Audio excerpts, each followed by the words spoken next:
তোমার, শুধু যে তোমার, আমি যে তোমার। 2007 সালে মুক্তি পাওয়া ভুল ভুলাইয়া সিনেমার কথা উঠলেই বিদ্যা বালানের সেই ভয়ঙ্কর রূপের কথা মনে পড়বেই। যদিও কার্তিক আরিয়ান ও কিয়ারা আদভানির ভুল ভুলাইয়া 2-তেও মঞ্জুলিকার গল্প এসেছিল, কিন্তু এই সিনেমায় সেই চরিত্রে অভিনয় করেছিলেন তাবু।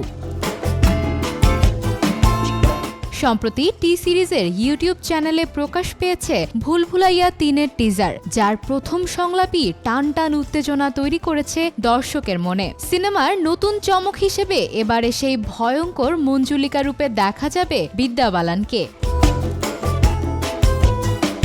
ভুল ভুলাইয়া 3-এর টিজারেও শোনা গেল আমি যে তোমার গানটি। এই ফ্র্যাঞ্চাইজির আলোচিত হরে কৃষ্ণ হরে রাম গানটিও।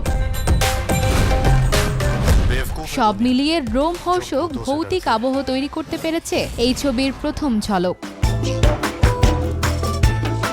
আগামী 1 নভেম্বর দিওয়ালিতে মুক্তি পাচ্ছে বলিউড সিনেমা ভুল ভুলাইয়া 3। আসছেন মঞ্জুলিকা, আর আবারও রুহু বাবা হয়ে ধরা দিতে চলেছেন কার্তিক আরিয়ান। সঙ্গে থাকছেন এই সময়ের আলোচিত অভিনেত্রী তৃপ্তি ডিমরি।